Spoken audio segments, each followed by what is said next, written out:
couple of announcements here. I'm Ann Wardell, and Lonnie and I have been working on this program for personal theology program for a long time. I'm going to read the land acknowledgement next before I introduce our speaker. As we begin, we want to acknowledge that this church occupies land in Huchiun in the unceded territory of the Chochenyo-speaking Ohlone people. May we have the humility and courage to do our part to restore what has been broken and the wisdom to live into a new solidarity with indigenous communities and the earth. Our speaker today is James Baraz, rhymes with Paris, he told me.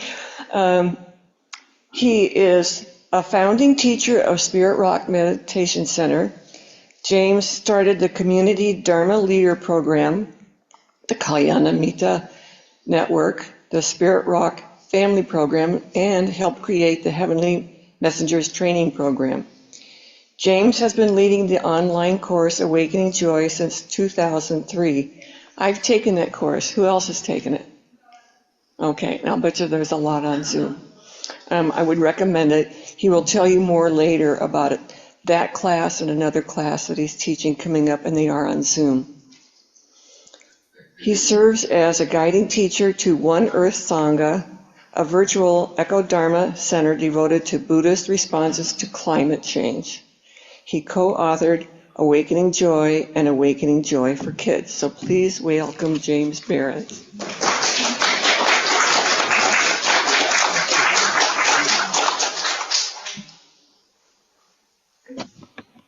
Hi. And hi, I need to adjust this so I see people here. There we go. And I just have in my view people who are on video.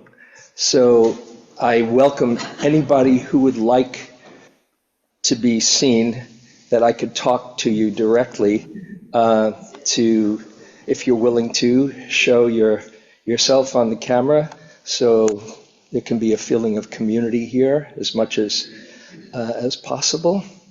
And I'm speaking to two audiences here, and from what I'm told, it's going to be sent out to a number of other people. So yeah, I just want to have a feeling of community. Maybe before we start with my words, we can just take a moment to connect and collect ourselves and share some quiet together. Excuse me. And feel grateful that we're alive and sharing this moment together. So I invite you to just maybe take a few deeper breaths and let go on the out breath, and then just let the breath be natural and connect with what your experience is along with all of us.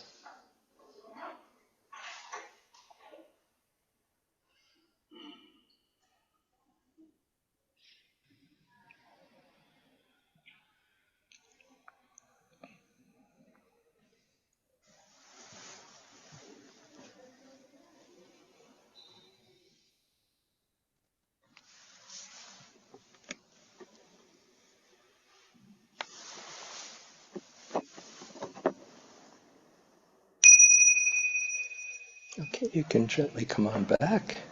I want to get this water. In fact,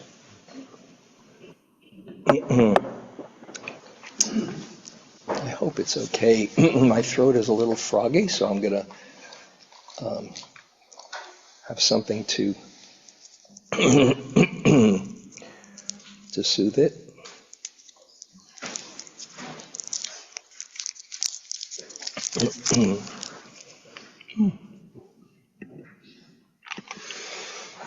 So, interesting times, aren't they? You know that Curse, may you be born in interesting times. Well, we have about as interesting, I don't see it as a curse, I see it as a possibility myself, but we are at an incredible moment in time. Wouldn't you agree? And I'm not going to get into, obviously, political debates or anything like that. I'm going to talk about a spiritual approach to these times. And we're here, I'm sure, wanting to get together to connect and have some kind of way to hold what's happening because we care so much, right? And because we care, we can be worried, hopeful, outraged, inspired, all of those feelings. And just depending upon what, where your mind goes at any one moment, there can be sorrow or joy. Anne mentioned about Saturday Night Live last night, which I highly recommend. You can just YouTube it. In fact, my wife and I said, "Oh, let's see that again this morning," and I hit it. And as we were watching, I got a text from my dear friend Tara Brock, who said, "Here's some fun." She sent it too. She said, you got to see this. So this is such an interesting juncture in this moment. And I thought actually before I went ahead, before I go ahead with what I have to say, it occurred to me to share with you, without any political comment, from the Buddha's teachings, the 10 qualities of a wise ruler. Would you like to hear the 10 qualities of a wise ruler? And you can just, decide who fits the bill for you. Generosity and serving the public interest. Morality. Altruism. Honesty. Gentleness. Self-control. Non-anger. Non-violence. Forbearance, patience, and uprightness, respecting the opinions of others, avoiding prejudice, and promoting public peace and order. Those are the 10 qualities of a wise ruler. Hopefully we'll get somebody who fits that bill. I'll just leave it there. And I can say for myself that, I've been practicing Buddhist meditation, mindfulness meditation, and Buddhist philosophy for some time. So I have some tools to work with the different feelings that come up. And for the most part, in these last weeks, although I voraciously follow the news and polls, probably more than is good for me, but I have these tools of not getting too far ahead, because who knows what's going to happen. So my basic, every time I see myself saying, "Oh my God," back and forth like that, I try to come back to this moment, which is a refuge, instead of stirring myself up. But the other night, one night last week, in the middle of the night, at 4 a.m, this situation came to mind, and I kind of knew I was going there, and I watched myself just open up to the scenario that I fear. And it was painful. And particularly being, acknowledging my privileged existence, and probably everyone here in some way can fit into that. Just thinking about how it is for all the people who aren't as fortunate as I am. And it was valuable to do, to not avoid connecting with the worry and fear and all the host of feelings that are there. It's important to be able to open up to everything that's here and not just avoid or hide my head in the sand. But I wanted to talk about these days how to bring our spiritual practice to what's here, as well as some perspectives that might be helpful. And I thought I'd share some words of wisdom from a couple of other teachers, because it's important when we can open up to all the feelings that are there wisely and not be overwhelmed by them, then our suffering is transformed into compassion.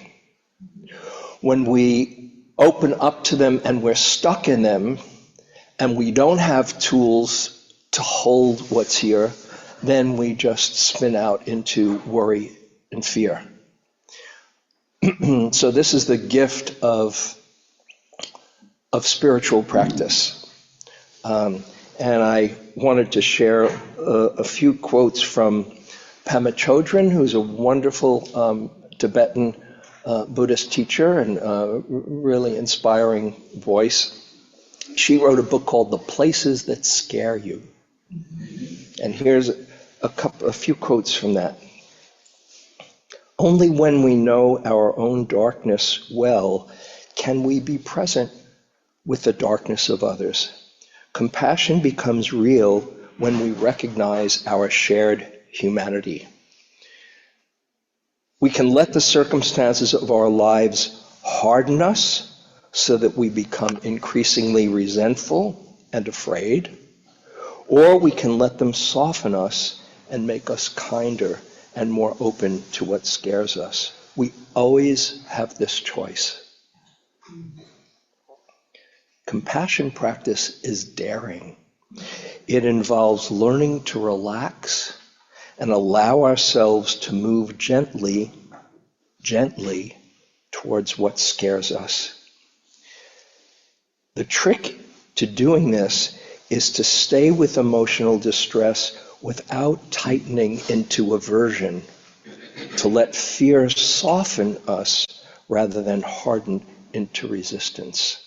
You probably are familiar with that line, that which we resist persists.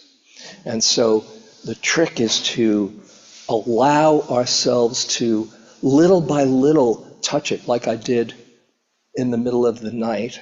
Oh, yes. But not stay there.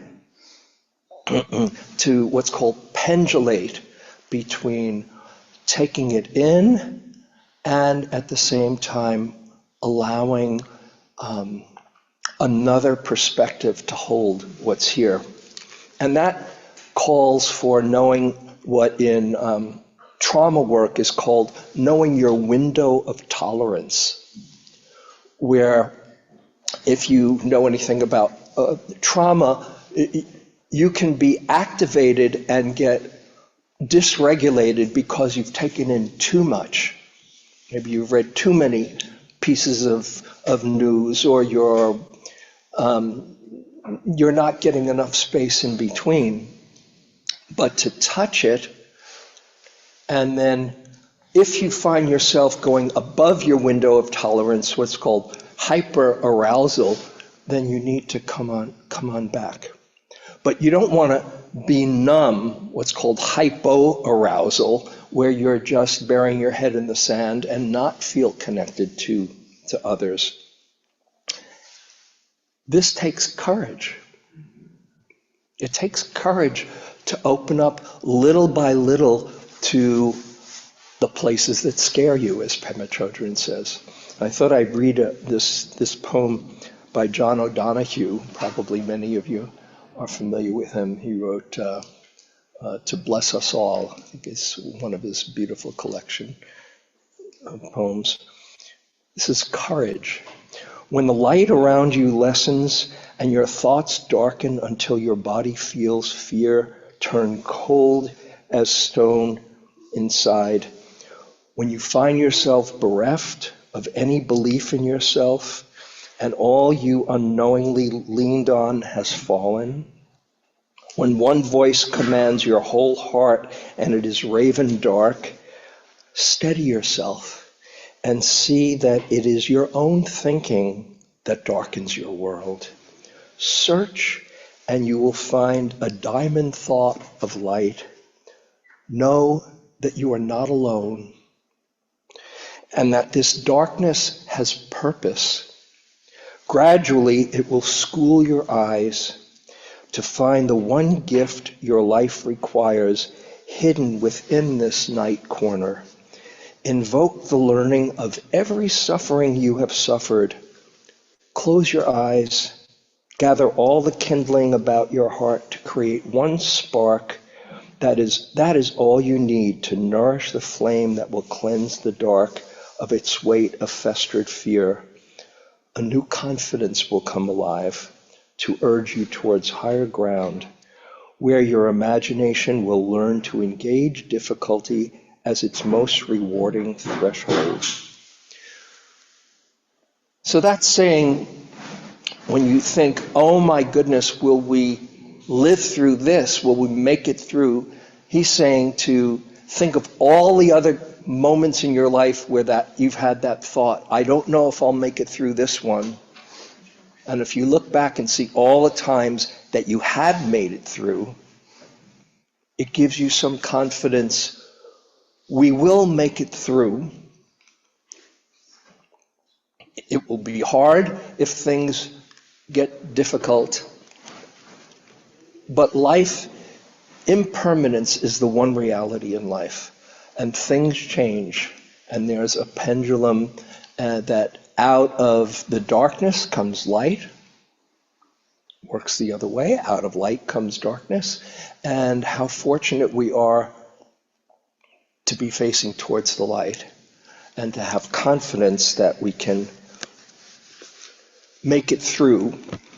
But until then, I'm an optimist, and I choose to just see the possibilities. I'm an old sports fan, and I grew up with the 1969 Mets, and that were had 1,000-to-1 odds, who ended up winning the World Series, and and one of the pitchers, this guy Tug McGraw, who he's the father of Tim McGraw, who turned out to be a country star, and he had this expression, "You got to believe," and the whole of New York was saying, "You got to believe." It was on the buses, it was everywhere. Everybody was saying, "You got to believe, you got to believe," and they won the World Series. So I'm not giving up until it's over, but to be able to be prepared for anything.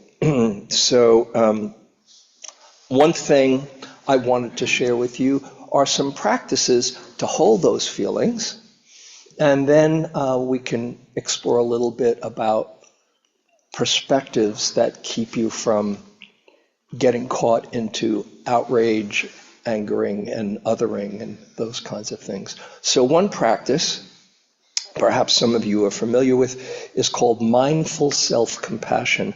How many people are familiar with mindful self-compassion? Anyone here? Just a few online and a few here. So this is two teachers from our community, Kristen Neff and Christopher Germer, who found that you package away a very simple formula on how to hold yourself when you're feeling dysregulated. Very simple. We can do it together. First, I want you to allow yourself to get in touch with the possibilities of what might be there, or if you want any other kind of emotion that needs to be held, then maybe close your eyes as you do this, so it's real for you. And now, the first instruction in this, the way that I like to do it, is right now, put your hand on your heart or hug yourself or some kind of comforting, soothing touch. This is known to release oxytocin and physiologically comfort the system. Just feel the tenderness. Your body doesn't know whether it's your comforting hand, or someone else's. Just feel that. And now, a few reflections, and I can put this in our in what you get sent out as a follow-up. First one, just acknowledge, oh, this is hard right now. That's mindfulness. And then know that you're not alone. Oh, so many are feeling what I'm feeling right now. And feel that common humanity.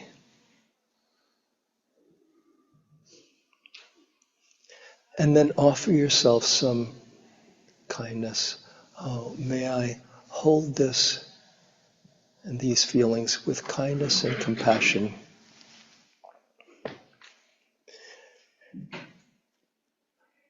And as you're holding with compassion, there's the one inside that needs comforting, and there's the wise one that knows just how to comfort them.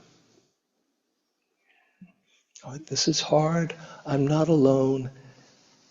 May I hold this with compassion and kindness.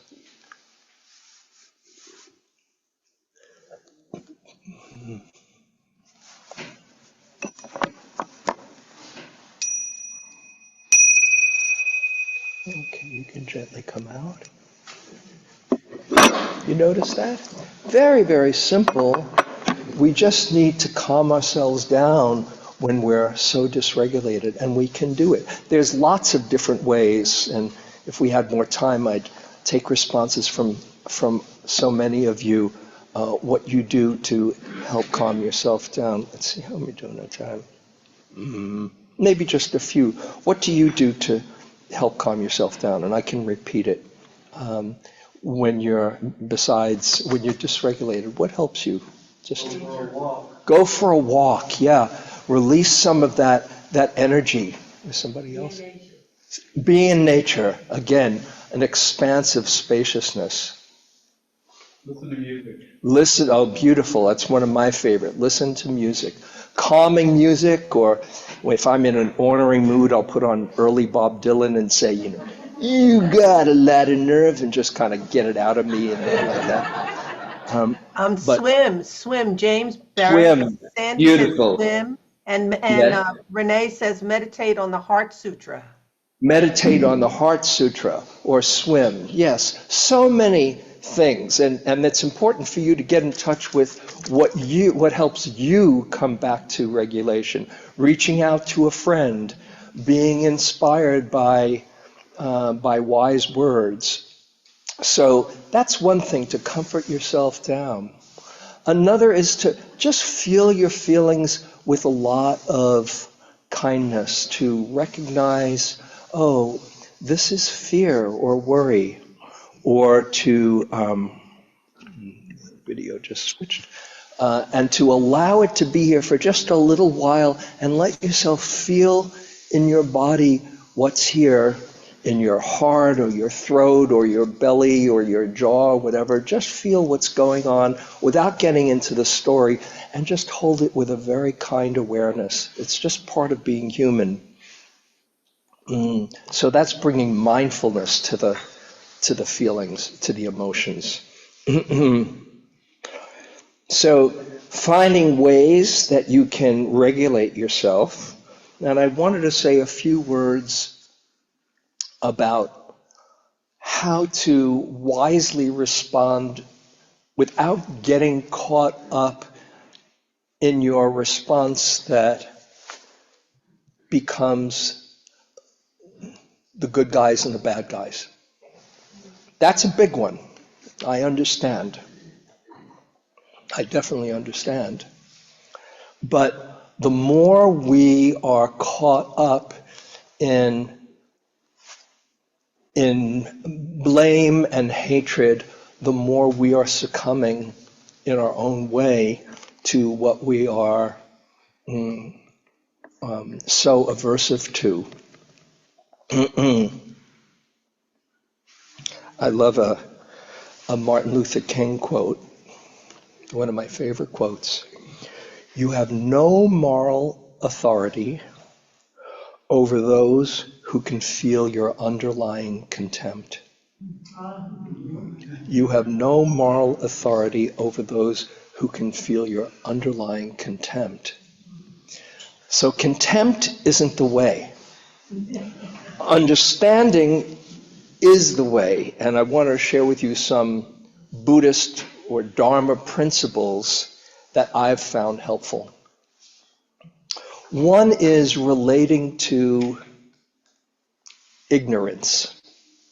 And I want to define ignorance in a special way. Usually ignorance is a very pejorative word. Oh, how ignorant they are. There's the connotation of stupid. They're so stupid or so understandable, that can be a reaction. But ignorance in the Buddhist way of thinking, ignorance is just not seeing clearly where real happiness lies. That is a kind of unawareness and unconsciousness that covers up the goodness that's inside all of us. And when I say all of us, it might be a stretch to include everyone, but everyone wants to be happy in their way. They've just learned ways that are leading to more suffering. And it's important to understand, try to understand the conditioning, the causes and conditions that shape a mind in a particular way. I thought of the quote, the Anne Frank quote that probably you've heard of, that I love. She said, in spite of it, in spite of everything, I still believe that people are really good at heart.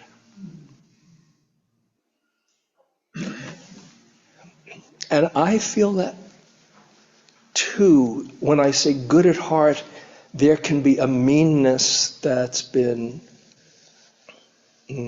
almost eradicating the kindness and the good inside. But most, if you can't get there to include everyone, thinking of all the people who might think differently than you, who really do want to feel safe, really want to be loved, really want to have the best for their loved ones, who want to have a good world around them, but they've just learned ways that don't support that. I'm very engaged around climate. It's one of the main motivators for having been very active in the last few elections. everything's on the line. This coming week could determine, in my mind, the fate of the earth. That's pretty big stakes. But everyone wants a world that is healthy. They just don't see. They just don't see that actions have consequences, or they don't see that we are nature. We're not just part of nature, we are nature. But they just don't see that. They don't see how kindness is really the way, and they've learned other ways, and they've learned it out of fear. This is from Hermann Goering, one of the principal architects of Nazi Germany, who said, "The people can always be brought to the bidding of the leaders. That is easy. All you have to do is tell them that they are being attacked and denounce the pacifists for lack of patriotism and exposing the country to danger. It works the same way in any country." So it's important to understand that the mind can be shaped in any way, particularly by fear. Fear does crazy things to the mind. It contracts it, it keeps you from seeing clearly, and creates that sense of separation of them, the danger, and us. Longfellow, Henry Wadsworth Longfellow, "If we could read the secret history of our enemies, we should find enough sorrow and suffering to disarm all hostility." If we could read the secret history of our enemies, we should find enough sorrow and suffering to disarm all hostility. So there is a key to opening up to compassion, to seeing how fortunate I am that I've been exposed to a way that brings out the best in me, or that sees where happiness really can be found, rather than that narrow, fear-based view of reality. Because we all have this capacity inside. This is from Alexander Solzhenitsyn. "If only it were all so simple. If only there were evil people somewhere insidiously committing evil deeds, and it were necessary only to separate them from the rest of us and destroy them. But the line dividing good and evil cuts through the heart of every human being. And who is willing to destroy a piece of their own heart?" We all have the Dalai Lama and whoever you want to put on the other side in us. When we get angry, when we say, we should destroy those bad people, there we are human. We have it all inside of us. And that's something to really understand and have compassion, not just for them, but for us as well. And Anne, could you give me my bag? I brought something, I just realized it's in there, that is the archetype of how to hold this.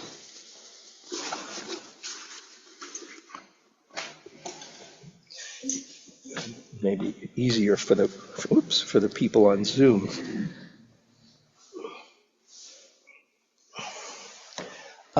So this is Kuan Yin. Can you, let's see, oh, maybe should I put it up on my view? Okay, oh, great, that makes it easy. This is Kuan Yin, okay? She is the embodiment of compassion, ready to respond to the cries of the world. She's ready to leap off one foot, but she is very relaxed and centered. So that's compassion balanced with equanimity. This is a very big and essential practice, how to find equanimity in the midst of our fear. One way is understanding, as I was just saying, how people do things because of their own confusion, their unawareness. And to understand that keeps you from getting caught in the hatred that could so easily happen. Another way that you can access equanimity is to see that your worrying does not add to anything. And worry is always about the future. So this is particularly for these next 2 days, or maybe 5 days or so, who knows how long it'll be, that when you think about the future and you're caught in worry, you are continually feeding those neural pathways of fear, and the mind gets very contracted and will undoubtedly be creating the worst case scenario. Whereas if you realize, I don't know yet, we don't know yet, it can really go in either way, any way. I intuitively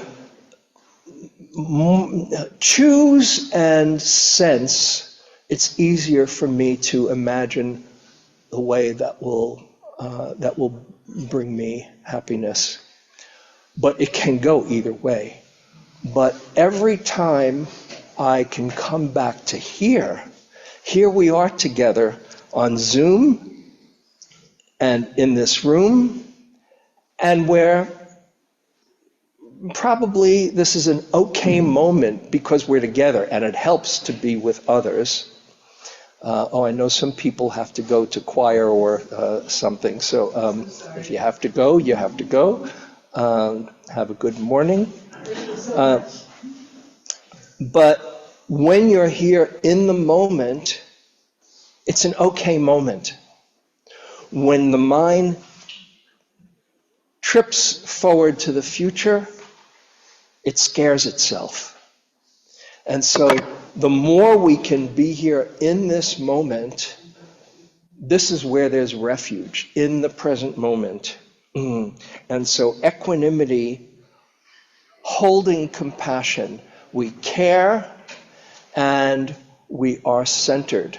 And what a gift it is to everybody around. You know, when you're feeling distraught, if there's somebody who cares about you and they're saying, oh, yes, this is so terrible. Whether or not it's about the election, I'm so sorry that you're going through what you're going through. How can we fix it? How does that feel? Is that comforting? No, then you got to take care of them. You are having a hard enough time on your own. But if somebody else is there and says, oh, yeah, this is hard. It must be really hard in there. I just want you to know I'm here for you. I'm here with you, or we're in this together.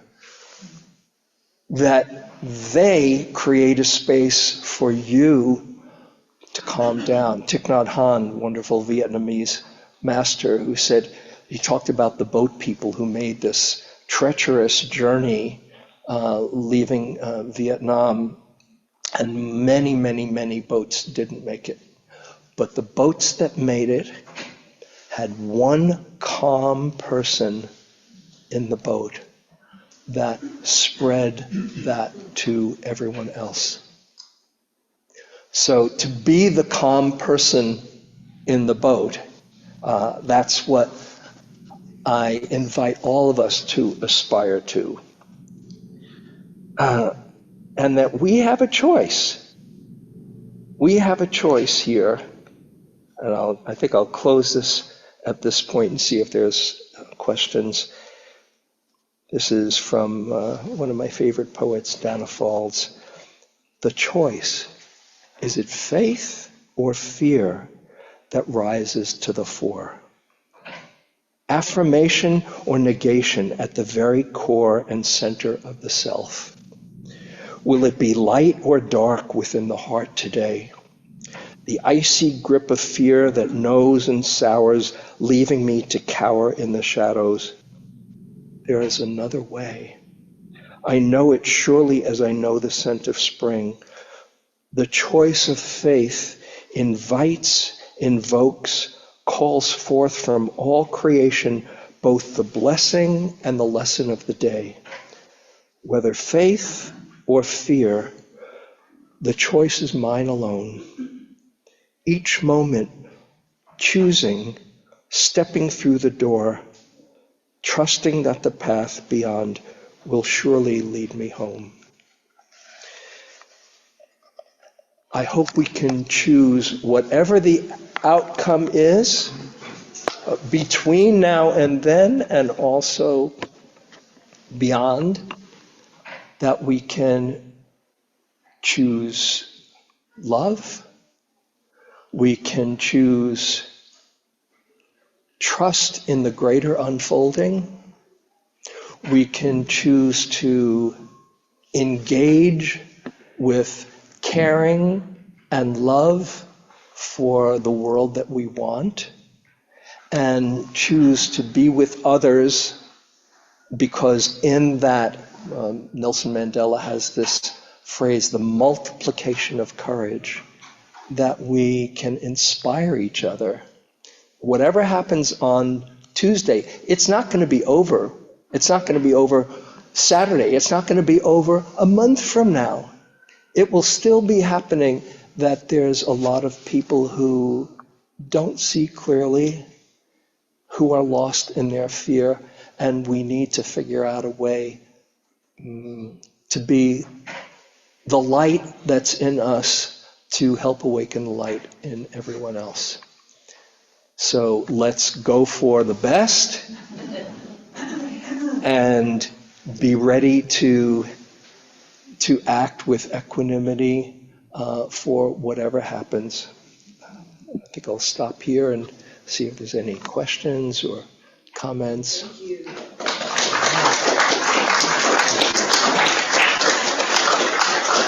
And so I see there's the Zoom, and there's people here. If anything, and I'll repeat the questions because the mics won't work for everyone to hear unless they come directly to the mic, and same on Zoom. So either if you're on Zoom and you want to raise your hand in the reaction box, or you haven't put something in the chat that maybe Lonnie can ask for us. And anyone here? Yes, Anne. On the list of things that help people calm down, one person wrote they make a cheese omelet. Make a cheese omelet, yeah. That's a good one. Just really nourish yourself in whatever way, in a healthy way. You know, ice cream sundae is good. 2 or 3 might be too much. But to nourish yourself. Anyone? Yes. Yes. I really appreciate what you said, and that sense we do have choice. I need to remember that. Yes. I've noticed lately, I'm actually going to seminary, so my mind is going in many directions right now. Okay, so she's going to seminary, and her mind is going in all directions. So I have to repeat this. So. Right. Yeah, so it's lots of stimulation, right? So. Lots of stimulation. Yeah, right. So there's a lot of activity.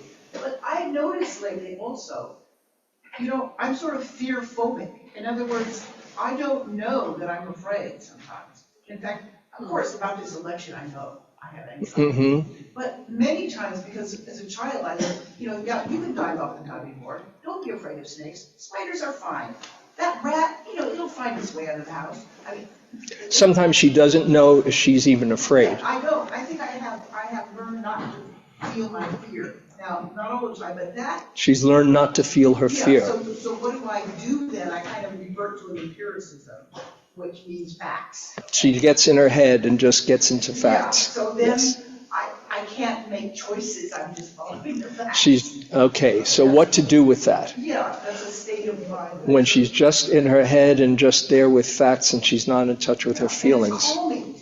Yeah, and so it's calming to just be on that empirical level. What to do? Well, first of all, that might be a good strategy up to a point to just deal with the facts. And it's not like you have to frighten yourself.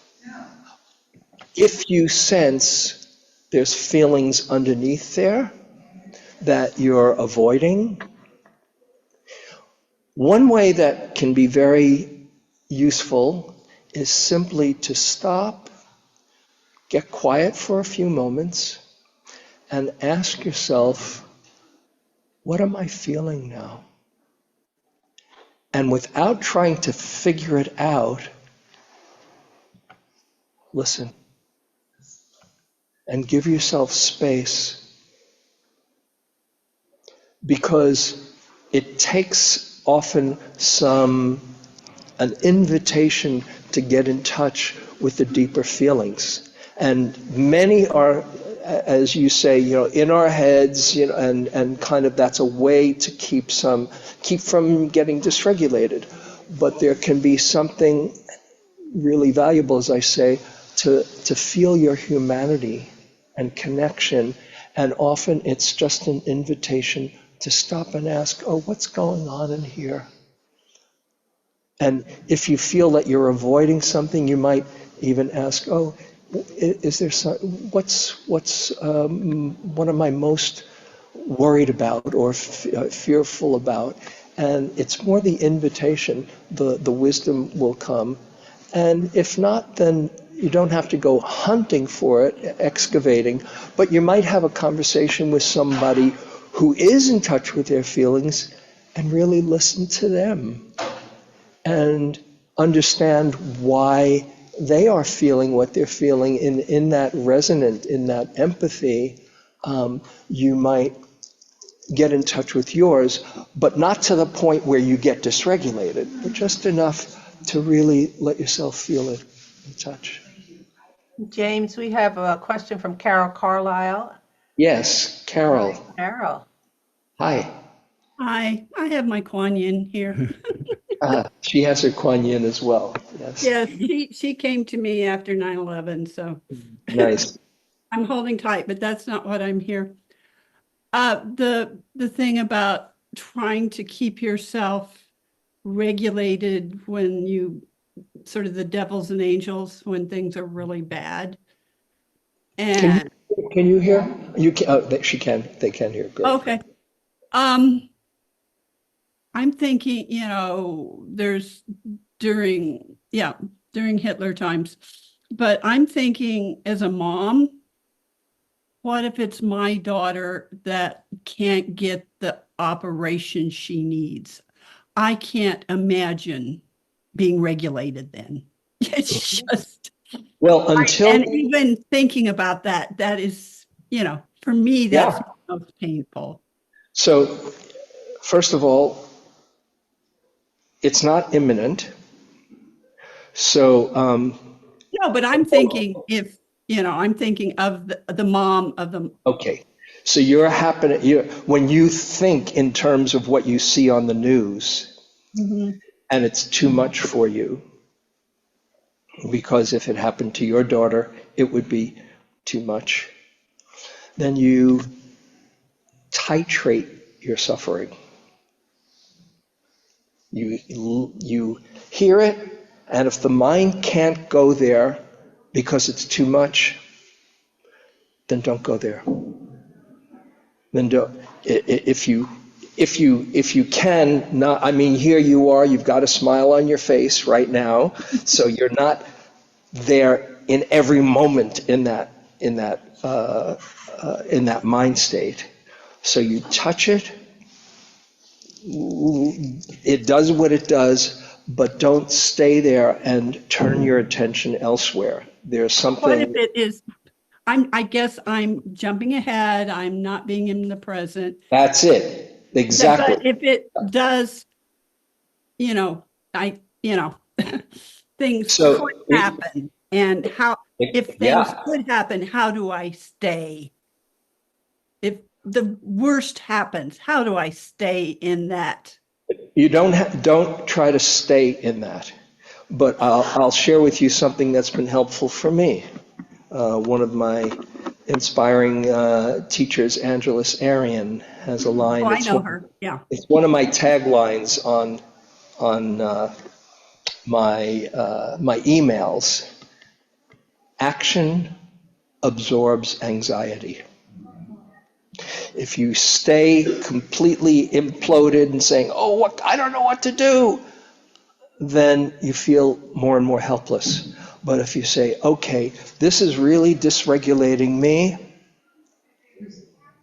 find some way, some cause, something that harnesses all of that caring, as another inspiring teacher, Andrew Harvey, says, follow your heartbreak. Just feel where your heart is breaking, and it might be around this issue. And do something. There's so many people who care. Be with people who care and do something towards that end so that all of that caring is harnessed into something healthy. Or you can turn your attention to someplace that is nourishing, and to not keep on dwelling and having that loop in your head. But like you say, as I said at the beginning, worry is about the future. So there's refuge here in the present moment. I'm alive, my daughter is doing okay, and there's a lot of people who care along with me. And so you titrate. You could drive yourself crazy every day reading the headlines, whether it's Gaza or Ukraine or Sudan or wherever, or Texas or whatever it is. You can choose what to take in and how much you have that balance between caring and centeredness. You got your Kwanya in there. Let her remind you. Oh, I just remembered years ago, somebody said, don't space out, move through space. Don't space out, use your space. Move through space. Move through space. I love that. Don't space out, move through space. There you go. You got your own Thank you. wisdom. Yeah. Okay, I know it's just about time. Is there, I don't know if we have time for another question? Sure, Or we can do at least one more. one more question if there's any. Yeah, one last one.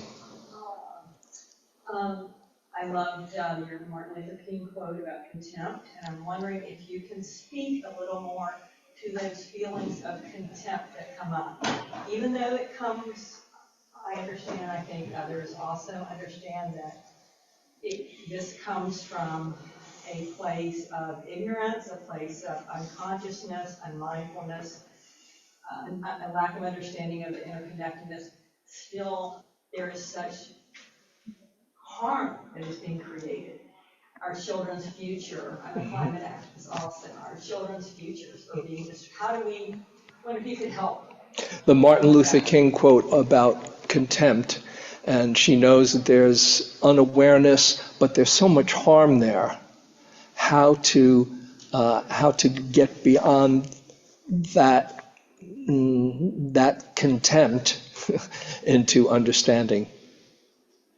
Yeah.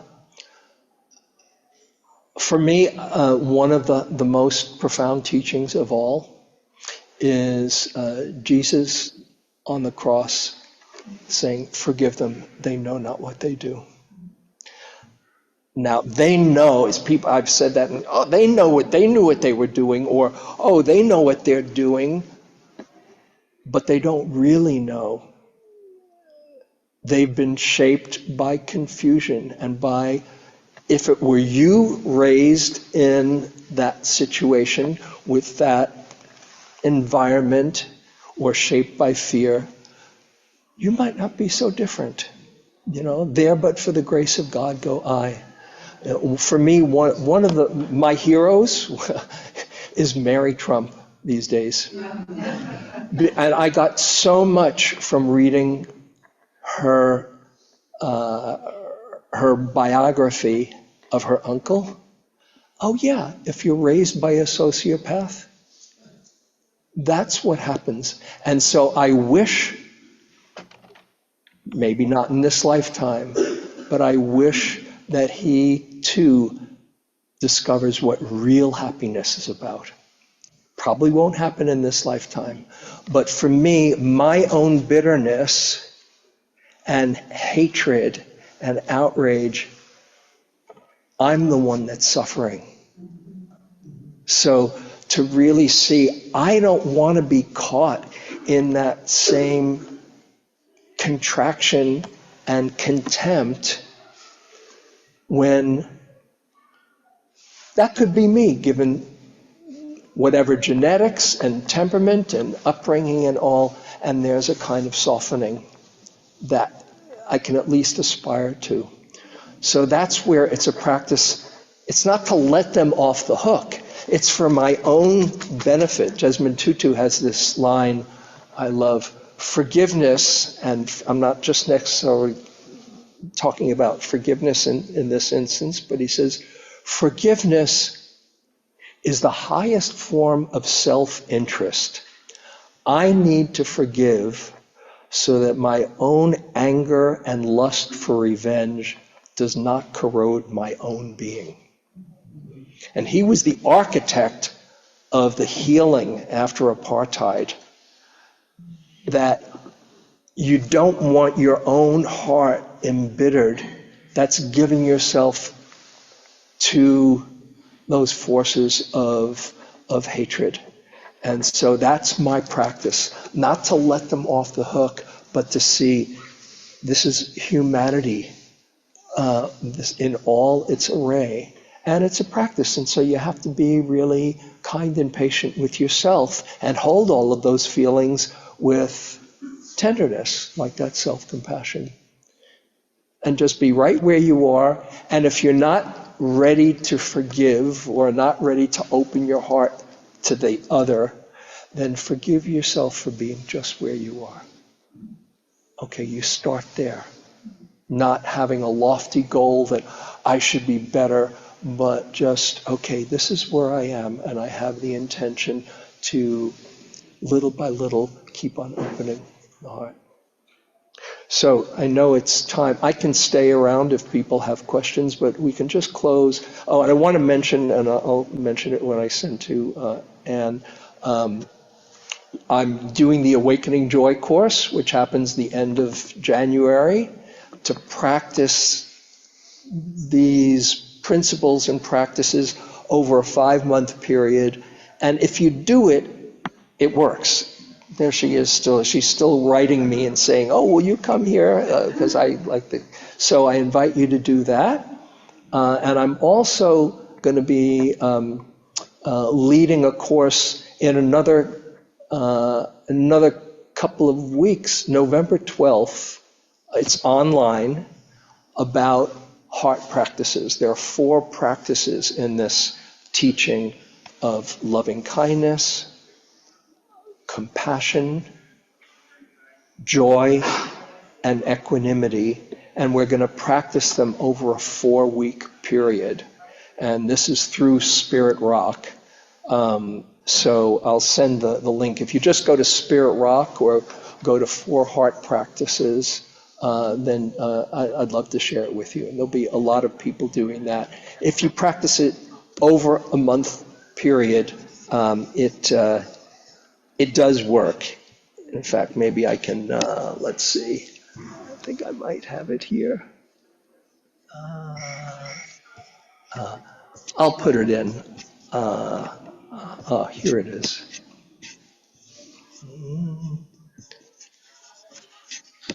No, I can't find it. So I invite you to do that. And just to close, just a few moments of connection. And I want to say, just how I thought I'd enjoy this and how much I am happy to be here with you. So just once again, connect with yourself. Connect with your good fortune that you have community and with other people who care about making this a better world. And to let your light shine as much as possible and hold whatever is here with tenderness and compassion. And may our coming here together support ourselves and everyone in our life and be for the benefit of all beings everywhere and this beautiful planet that we're a part of. And let's keep envisioning the best possible world to come.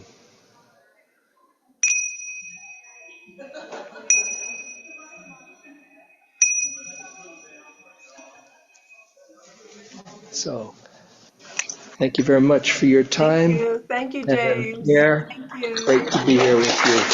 Bye-bye.